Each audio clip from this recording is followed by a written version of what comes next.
Bismillahirrahmanirrahim. Kemudian pada kata ulil amri, ketika Allah memerintahkan taat kepada ulil amri, Allah tidak sebutkan kata taatlah kalian kepada ulil amri. Kenapa? Karena ketaatan kepada ulil amri tidak mutlak. Ya, dia ditaati dalam perkara yang ma'ruf, ya, perkara yang tidak bertentangan dengan sumber agama kita Al-Quran dan Sunnah, ya. Ya, kalau dia memerintahkan kepada sesuatu yang bertentangan dengan Al-Quran dan Sunnah, dia tidak boleh ditaati dalam perkara tersebut. Ya, tidak boleh ditaati dalam perkara yang mungkar tersebut, tapi wajib ditaati dalam perkara-perkara lain yang tidak bertentangan dengan Al-Quran dan Sunnah. Ya, ini ya, misalnya seorang penguasa di dalam negara Islam, semoga Allah SWT tidak mentakdirkan hal tersebut bagi kita. Kalau dia misalnya mewajibkan semua rakyatnya minum khamar misalnya, semoga ini tidak terjadi, tidak pernah terjadi, ya. Maka dalam hal tersebut tidak boleh taat, ya. Dia memerintahkan bahwa semua muslimah tidak boleh pakai jilbab misalnya, hijab. Itu tidak boleh ditaati dalam hal tersebut karena bertentangan dengan agama kita. Tapi perintah-perintahnya yang lain yang tidak bertentangan dengan agama kita wajib ditaati. Wajib ditaati. Jangan sampai karena dia menyuruh satu kemungkaran, ya, yang lainnya juga diselisih. Misalnya ada 10 peraturannya yang dikeluarkan, 2 menyelisihi agama misalnya, ya, maka yang 2 ini tidak boleh ditaati, ya, tidak boleh ditaati dalam hal tersebut. Dan dia wajib diingatkan oleh orang-orang yang punya akses untuk mengingatkan penguasa bahwa hal itu bertentangan, ya, bahwa hal itu bertentangan dengan agama. 8 perkara yang lain misalnya wajib ditaati karena dia tidak bertentangan dengan agama kita, ya.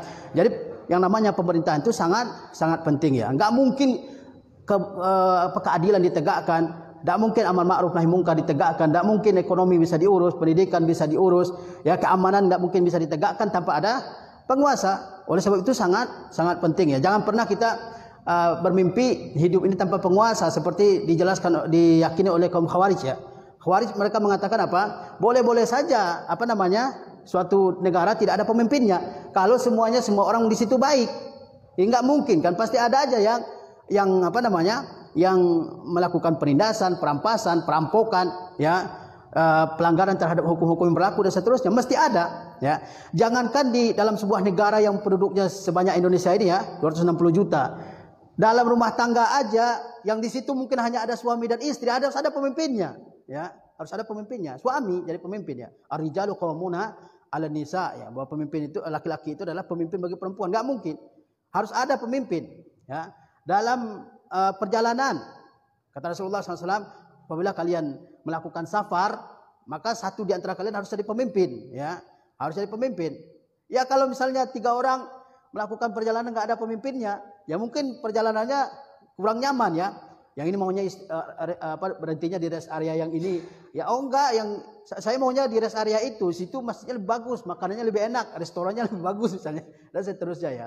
Tapi kalau ada satu yang didengar kata-katanya, dipatuhi perintahnya, enggak, kita berhentinya di sini, ya, makannya di sini, ya, istirahatnya sekian, itu orang patuh semua kan, sehingga terciptalah kedamaian dan keamanan di orang-orang tersebut, ya. Apalagi di negara yang jumlahnya besar, ya, mesti ada sedangkan ada pemimpin aja kezaliman terjadi tiap hari, kejahatan terjadi tiap hari, tindakan kriminal ada di mana-mana, ya.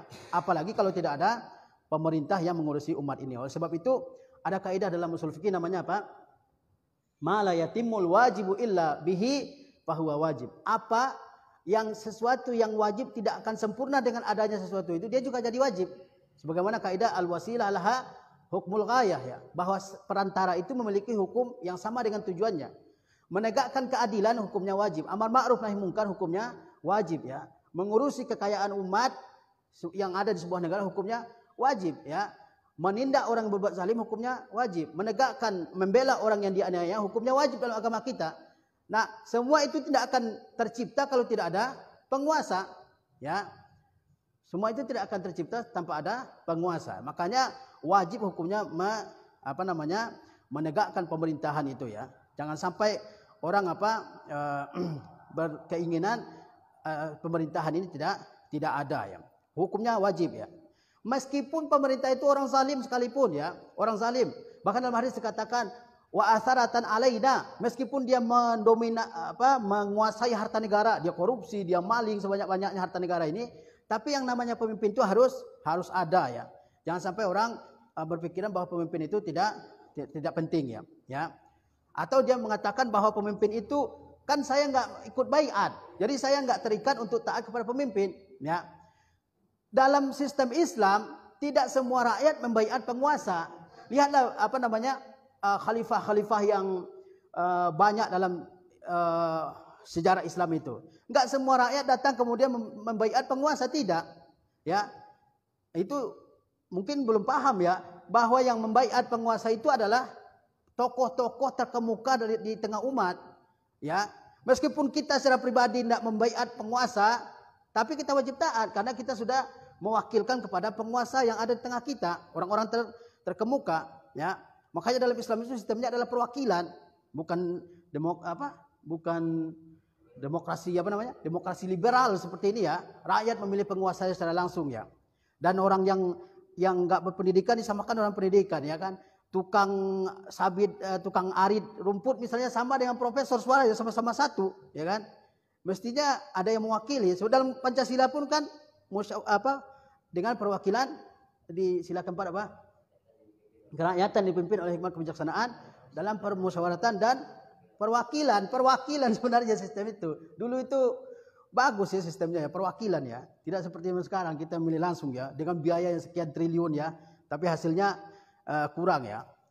Bukan berarti Ahlus Sunnah itu memejamkan mata terhadap kezaliman-kezaliman dibuat oleh pemerintah ya. Bukan berarti ketika kita menyuruh taat, kita taat secara mutlak tanpa mengingatkan orang-orang yang berkuasa itu ya. Jangan sampai orang dia taatnya mutlak ya, enggak juga ya. Dan ada juga hadis Rasulullah SAW yang mengancam orang-orang yang berkuasa apabila dia tidak taat. Jadi ada hadis yang memerintahkan rakyat untuk taat kepada penguasa, dan ada hadis-hadis Rasulullah yang mengancam penguasa yang tidak adil kepada rakyat ya, banyak sekali hadis-hadis tersebut ya. Ya. Jadi kemudian juga penting untuk kita ketahui bahwasanya ya, dia itu kan zalim, ngapain saya taat? Kata ulama justru semua hadis-hadis yang menyuruh taat itu semuanya berkaitan dengan penguasa yang zalim ya. Kan banyak dalam Sahih Muslim itu Kitabul Imarah ya, kitab tentang pemerintahan, banyak disebutkan oleh Imam Muslim ya, disyarah oleh ulama. Banyak ya dalam daurah-daurah, dalam kajian-kajian. Itu kaitannya semua tentang apa? Tentang penguasa. Kalau penguasanya sudah taat, penguasanya baik, soleh, siapa yang enggak taat ya? Ya kan? Sedangkan Abu Bakar aja yang sedemikian taatnya, masih ada aja yang menyelisih ya. Apalagi penguasa yang zalim ya. Nah, semuanya terkait dengan penguasa yang zalim ya. Terhadap rakyatnya, tidak melaksanakan hukum-hukum Allah SWT ya. Melakukan kezaliman ya, tidak berbuat adil dan seterusnya. Nah, kaitan hadis-hadis itu adalah tentang hal tersebut. Enggak mungkin Rasulullah SAW mengingatkan untuk taat kepada penguasa kecuali penguasa yang zalim. Rasulullah sudah menjelaskan ya bahwasanya akan terjadi perpecahan ya. Kemudian bagaimana solusinya? Dengar dan patuhi ya.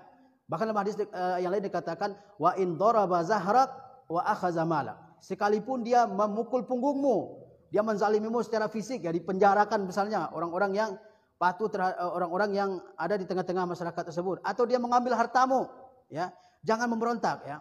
Karena tidak ada pemberontakan itu yang membawa kepada kebaikan. Syekhul Islam Ibnu Taimiyah rahimahullah dalam kitab Minhajus Sunnah Nabawiyah, beliau menyebutkan rentet berbagai macam peristiwa pemberontakan yang terjadi sejak awal agama Islam, dari zaman Utsman, zaman Ali dan seterusnya ya. Kemudian setelah beliau paparkan dalam banyak halaman ya peristiwa-peristiwa tersebut, kata beliau apa? Wahum la yuslihuna ad-din walad dunya. Mereka yang memberontak itu mereka tidak bisa memperbaiki agama dan juga tidak bisa memperbaiki dunia ya. Enggak ada ceritanya seperti yang kita lihat di zaman sekarang ini, pemberontakan di Suriah ya, di Libya, bahkan sekarang mereka inginkan di mana Gaddafi ya, kamu ingin seperti zaman ya Gaddafi dulu ya, dan seterusnya.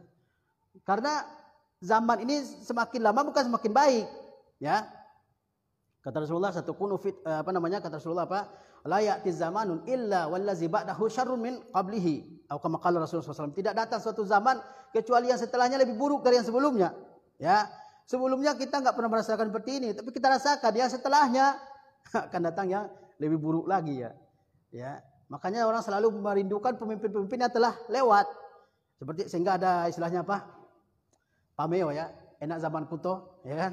Ya, karena enak zaman itu, ya kan? Harga-harga murah. Orang kalau ditanya selalu, oh zaman itu bagus nggak? Ya bagus, aman, tentram, ya kan?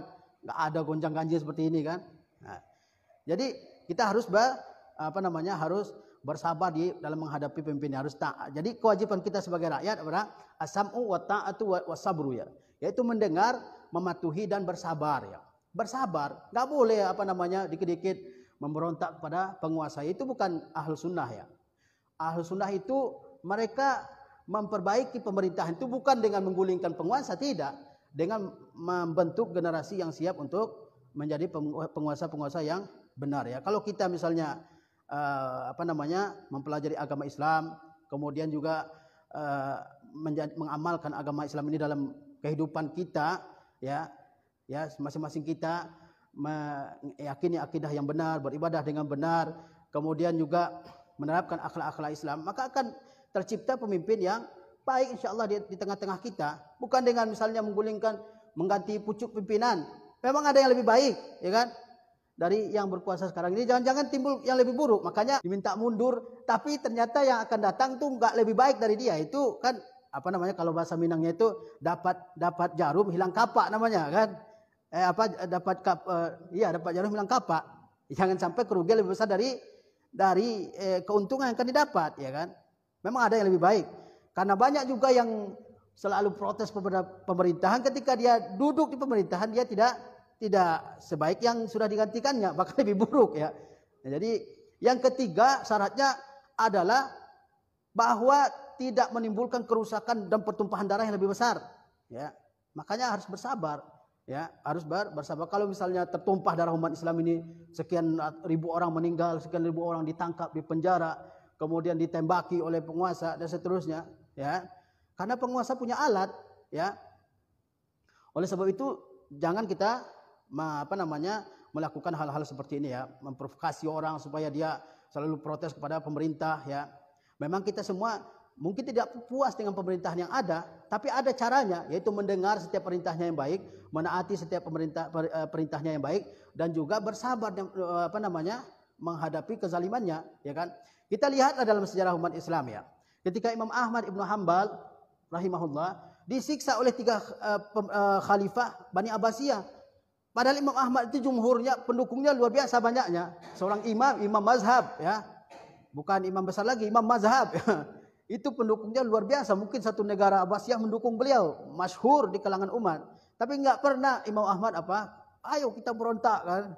Dia sudah melakukan kefasikan luar biasa, dia meyakini Al-Quran itu makhluk ya. Enggak pernah Imam Ahmad melakukan hal tersebut. Bahkan beliau mengatakan, seandainya saya punya doa yang diijabah oleh Allah SWT, saya khususkan doa itu untuk penguasa ya. Karena kalau penguasa baik, rakyatnya baik ya. Makanya jangan sampai kita mendoakan penguasa supaya dapat celaka dari atas mimbar ya. Ya. Banyak yang mendoakan seperti itu, bahkan menyebutkan si fulan laknatullahi alaih ya. Padahal itu enggak boleh kecuali kepada orang-orang yang telah ditentukan mendapat laknat oleh Allah Subhanahu wa taala. Nah, kalau kita misalnya mau menyampaikan nasihat kita kepada penguasa ya, maka cari orang-orang yang bisa menyampaikan ya kepada penguasa tersebut ya. Nah, kalau dia enggak mendengar nasihat kita, ya kewajiban kita sudah bebas. Ya, sudah gugur kewajiban kita ya. Makanya kata Rasulullah SAW, afdalul jihad kalimatul haqqi inda sultanin jair ya. Seutama-utama jihad adalah kalimat yang hak di depan sultan yang jair, yang zalim ya. Para ulama mengatakan disebutkan kata di depan, bukan di mimbar-mimbar ya. Di depan penguasa yang kita bertemu dengan dia, disampaikan dengan baik-baik ya, bukan di mimbar-mimbar, di tulisan-tulisan di media-media ya, diejek, dijadikan meme dan seterusnya ya, ditukar kepalanya dengan binatang misalnya ya, dan seterusnya ya. Itu adalah hal-hal yang membuat orang tidak puas dengan penguasanya ya.